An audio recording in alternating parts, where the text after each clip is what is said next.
Hai,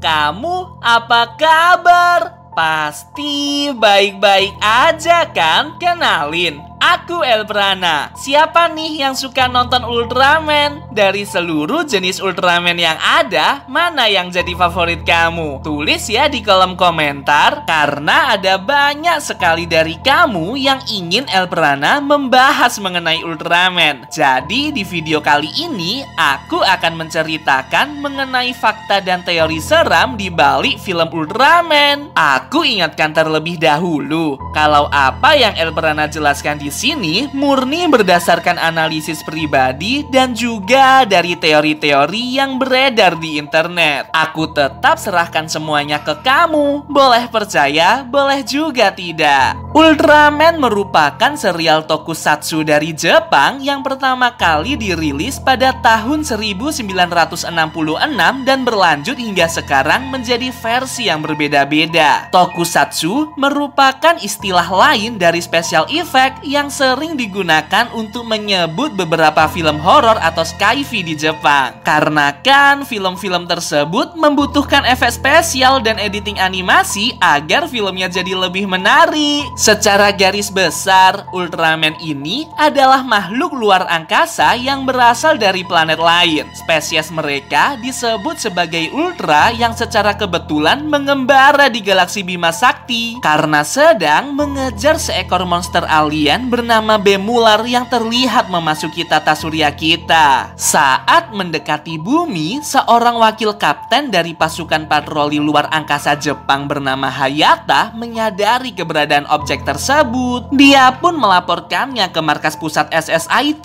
Namun secara tiba-tiba Hayata menabrak salah satu objek berwujud bola energi berwarna merah. Lalu pesawatnya hancur dan dia pun meninggal. Ternyata bola energi itu adalah Ultraman yang sedang mengejar Bemular ke bumi. Dia pun melihat jasad Hayata dan merasa bersalah atas kecelakaan barusan. Akhirnya dengan kekuatan supernya, Ultraman meminjamkan energinya dan bergabung dalam tubuh Hayata agar dia dapat hidup kembali. Setelah itu, Hayata juga akan mampu menggunakan kekuatan Ultraman untuk bertarung melawan monster alien yang mengancam kehidupan di bumi. Namun, sama seperti superhero lainnya, Ultraman juga memiliki kelemahan loh. Karena planet bumi berbeda dengan planet asal Ultraman, sehingga Hayata hanya mampu mempertahankan bentuk raksasa Ultraman dalam waktu 3 menit saja. Hal ini disebabkan karena atmosfer bumi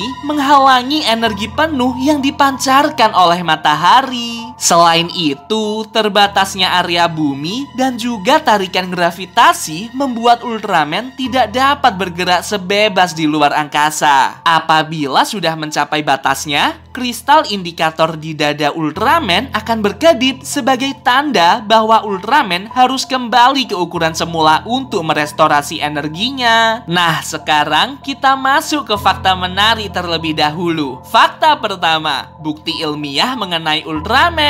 Setelah aku menyelidikinya di internet, ternyata film Ultraman ini keren banget loh. Walaupun digarap pada tahun 1900-an dengan literasi ilmiah yang sangat terbatas, mereka tetap totalitas dalam melakukan riset dan pengembangan cerita sehingga tetap sesuai dengan kaidah ilmiah ilmu antariksa. Elbrana suka banget nih dengan fakta-fakta luar angkasa. Jadi, aku coba mempelajari mengenai asal-usul makhluk bernama Ultraman ini. Dapat dikatakan kalau Ultraman merupakan alien karena berasal dari luar bumi. Dia berasal dari planet Land of Light di nebula M78. Planet ini merupakan planet bebatuan kristal yang memantulkan sinar matahari di tata surya tersebut sehingga berwarna biru kehijauan. Planet ini berukuran 60 kali lebih besar dari ukuran planet bumi dengan jumlah populasi 18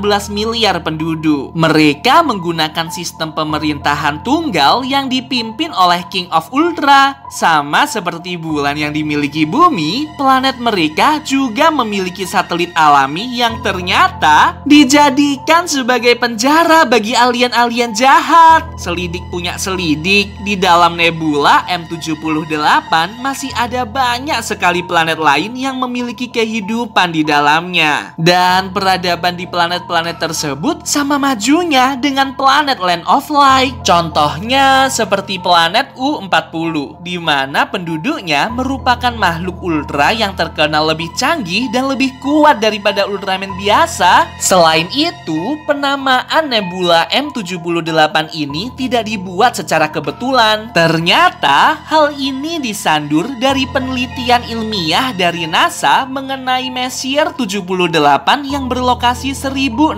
tahun cahaya dari bumi. Nebula ini pertama kali ditemukan oleh Charles Messier pada tahun 1780 dan diprediksi memiliki belasan eksoplanet di dalamnya. Eksoplanet merupakan sebutan untuk planet-planet yang dianggap dapat menampung kehidupan di dalamnya. Dari fakta inilah Studio Suburaya menggunakannya sebagai lokasi asal bangsa Ultra di film Ultraman. Wah, keren banget ya. Jangan-jangan di dalam Messier 78 itu beneran ada makhluk seperti Ultraman lagi yang hidup di dalam salah satu planetnya. Cuma keberadaannya belum muncul aja di tata surya kita. Lalu mengenai ukuran Ultraman yang begitu besar, kalau kamu cari di internet, rata-rata Ultraman memiliki tinggi 50 meter ke atas. Hal ini memang dapat terbukti secara ilmiah loh. Tinggi makhluk hidup sangat ditentukan oleh tarikan gravitasi sebuah planet. Alasan mengapa bangsa Ultra sangat tinggi dan besar adalah karena memang planet asal mereka di nebula M78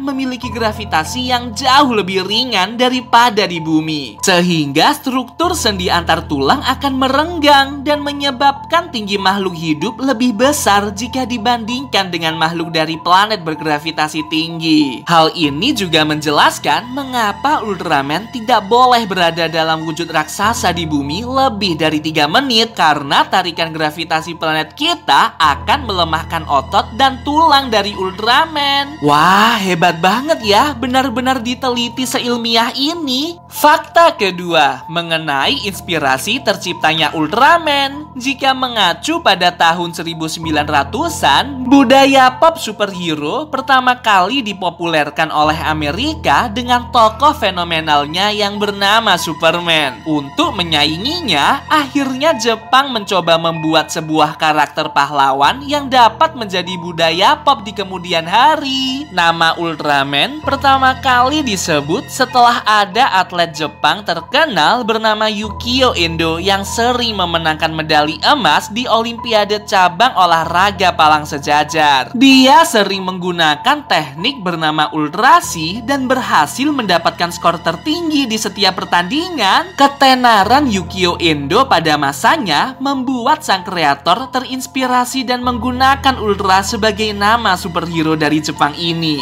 yang artinya lebih kuat dari kata super. Dan memang terbukti, semenjak kemunculannya di TV, Ultraman jadi sangat terkenal, bahkan bagi mereka yang tidak pernah menonton serialnya. Dari hal tersebut, Ultraman pun berhasil menjadi budaya pop yang sangat melekat di negara Jepang. Wah, hebat banget. Sekarang kita masuk ke teori seram Ultraman. Pernah tahu nggak serial awal sebelum Ultraman ini lahir? Pada mulanya, Jepang dikenal karena monster Godzilla legendarisnya. Agar bisa menyainginya, Studio Suburaya membuat sebuah film yang sama-sama menampilkan monster raksasa seperti Godzilla. Serial film ini berjudul Ultra Q, bercerita mengenai usaha umat manusia dalam menyelidiki dan memberantas hal-hal tak normal di planet bumi. Mulai dari kemunculan monster, alien, bahkan hantu misterius. Sayangnya, tidak ada karakter humanoid raksasa raksasa dalam serial ini. Namun, karena banyak menampilkan adegan monster berukuran raksasa yang mana sangat disukai oleh anak-anak pada zaman itu, membuat film ini sangat laku pada masanya. Hingga akhirnya terus dikembangkan dan menjadi Ultraman seperti yang kita kenal sekarang. Tapi, kamu perlu deh mencoba untuk nonton Ultra Q ini. Karena digarap dengan properti yang sangat terbatas, teknik editing standar, dan warna yang masih hitam putih, membuat film Ultra Q menjadi lebih seram dan kelam untuk ditonton. Apalagi, pembawaan ceritanya yang terlalu lambat menyebabkan kesan horor sangat terasa setelah menontonnya sampai habis. Banyak yang berspekulasi kalau film ini mengingatkan para penonton untuk berhati-hati bahwa makhluk misterius seperti monster,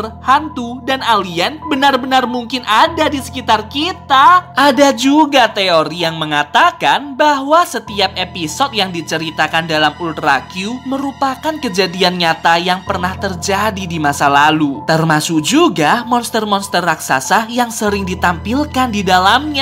Namun, kenyataan itu berhasil disembunyikan oleh pemerintah dunia agar tidak menciptakan kepanikan global. Dan yang lebih serem lagi, banyak sekali yang berpendapat kalau apa yang ditampilkan dalam Ultra Q merupakan prediksi untuk masa depan umat manusia. Suatu hari nanti, di masa depan, umat manusia akan berhadapan dengan makhluk mengerikan dari dimensi atau galaksi lain yang jauh lebih kuat dan lebih cerdas dari manusia. Semua hal ini direpresentasikan dalam bentuk adegan film hitam putih yang dapat membuat penonton merinding ketakutan. Waduh, serem banget ya. Tapi tenang aja, barusan tadi hanya teori belaka kok. Karena pada dasarnya serial Ultra ditujukan untuk penonton anak-anak. Yah, inilah beberapa teori dan fakta di balik film legendaris Ultraman. Gimana nih menurut kamu? Apakah kamu percaya dengan teori-teori tadi? Apa yang kamu suka dari film Ultraman? Coba komen di bawah. Aku ingin tahu analisis kamu. Oh iya, kalau kamu ingin merekomendasikan topik untuk dibahas di video selanjutnya, jangan sungkan ya buat kirim ke email aks.elbrana@gmail.com. Aku tunggu ya rekomendasi dari kamu. Sampai jumpa.